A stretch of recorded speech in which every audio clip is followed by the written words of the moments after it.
Welcome to Markets Now. I'm Michelle Rook along with Oliver Slope, Blue Line Futures. Mixed trading, both grain and livestock futures today. And let's pick this market apart. First of all, corn market, we made new lows and then kind of bounced into the close. Oliver, what do you make of that? And what is it going to take to put a harvest low in, do you think? Well, it was certainly a silver lining for the bull camp to see some green on the screen, especially from the prior 3 days where it was red, red, red, and nice to see a rebound. But the bulls still have their work cut out for them. We need to get back out above 472 with some consecutive closes to have the potential to potentially spark some short covering from the funds who hold their largest net short position since 2020, 135,000 contracts short.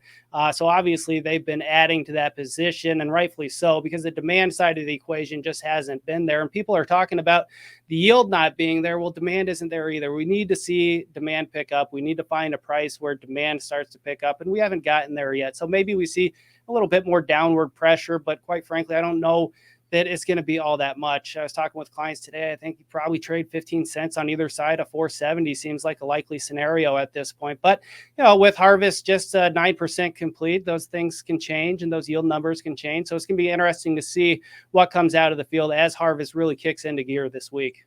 No doubt. Obviously, we anticipate harvest pressure this time of year. Do you think there's a lot more downside risk, especially with the 2.2 billion bushel carryover hanging over our head, or not? Well, that's what really worries me. So seasonally, we can try to carve out a little bit of a near-term low from now to beginning of October. But I think the thing that kind of keeps me up at night, or would keep me up at night if I was really bullish, would be the 2013 comparison, where we just continued to drift lower from here to the middle of November. So with that big of a carry out, again, I think the risk to the downside, is there. I think the risk to the upside is there too, but I think both are fairly limited. So I wouldn't be surprised to see us just chop around. And I think the market's probably suggesting that as well. If we look at the volatility levels and where volatility is trading, volatility is at its lowest level since the spring. And the options aren't pricing in a lot of fear or uncertainty. And that indicates that I think we're probably settled into a little bit of a range down here in the 470, again, give or take 15 cents on either side. Certainly, it would help if we could get the wheat market to really stage a bottom. I know that's been a headwind for that market. What are you thinking about wheat? Is it just that we have too much of that cheap Russian wheat that keeps keeping a lid on prices, or do the specs just want to keep selling this thing from a technical standpoint? Well, I think both. The funds have been pretty resilient in defending their net short position. They're short about 84,000 contracts right now, which seems like a lot. But remember, going back to May, they were as short as 126,000 contracts, which makes you kind of wonder if they're going to get back to that type of level. I don't think they will.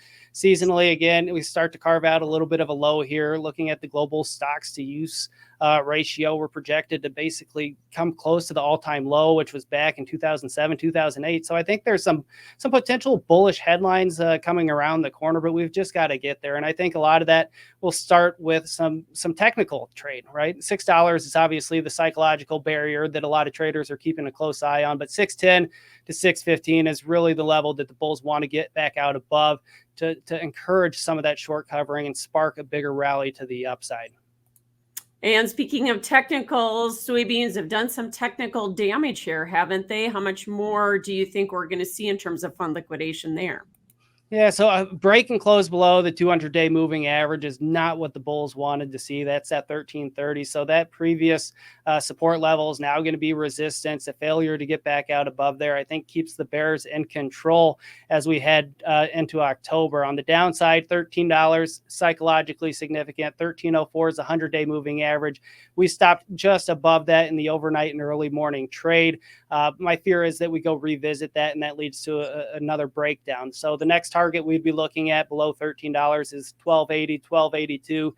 That represents a spike low from August 8th, as well as a 50% retracement, which is basically just a neat way of saying the middle of the trading range from those May lows to the July highs. So I am concerned that there's probably a little bit more harvest pressure here for soybeans going into October, which kind of fits in line with the seasonal aspect as well. But if we did get that breakdown to 1280 with where the balance sheet is right now, I think that would probably represent a pretty good bargain buying opportunity. Absolutely. That should be a value level for sure.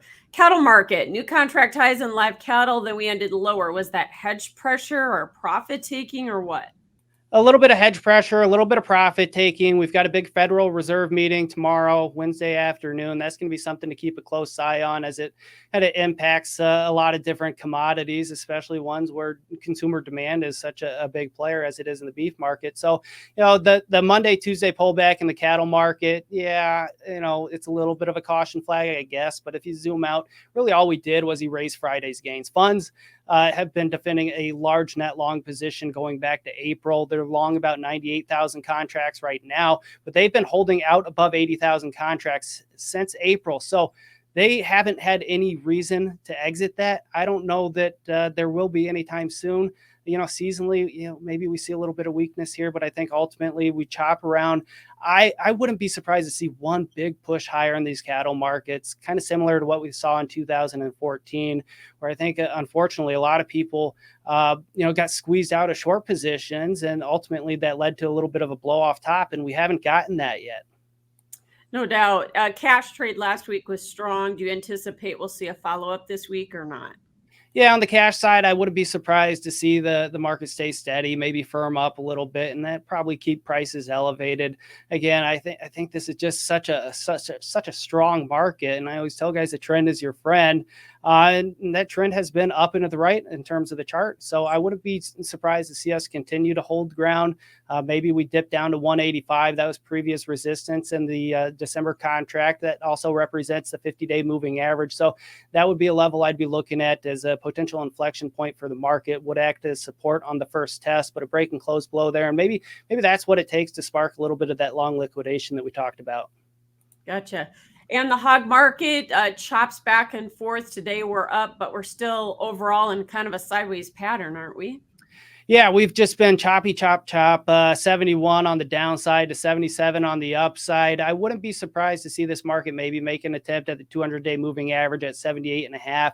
I think that's probably going to be limited to the upside there. So I wouldn't be surprised to see the sideways trade continue. Just really hasn't been a whole lot to write home about. We talked about volatility in some of these other markets. Volatility for lean hogs is almost at all-time lows. So the market really doesn't know what it wants to do right now, and that's indicated by volatility as well as just the price chart, where we really haven't gone anywhere too fast. So what the long-term picture holds, I don't really know. I think you could make the case either way, but we'll just have to wait and see what other news comes out to give us new direction. And finally, you mentioned the Fed meeting tomorrow. Do they take a pause here, Oliver? And if they do, how do the outside markets or the equities react?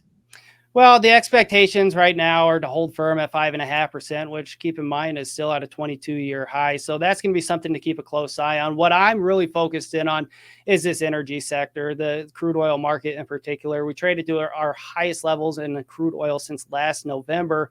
And when you look at inflation, the energy is such a big player in inflation. So if we continue to see a rise in energy, that's going to lead to a rise in inflation and potentially lead to the Fed kind of keeping the pedal to the metal in terms of raising rates. Now, I don't expect that in tomorrow's meeting, but further down the pipeline, certainly a possibility, especially if crude oil continues on its way higher right now. Higher rates for longer could potentially be a catalyst that spills into some of these outside markets and pressures things a little bit here towards the end of the year. Definitely something to keep an eye on. Thanks so much for joining us, Oliver Sloup, Blue Line Futures. That is Markets Now.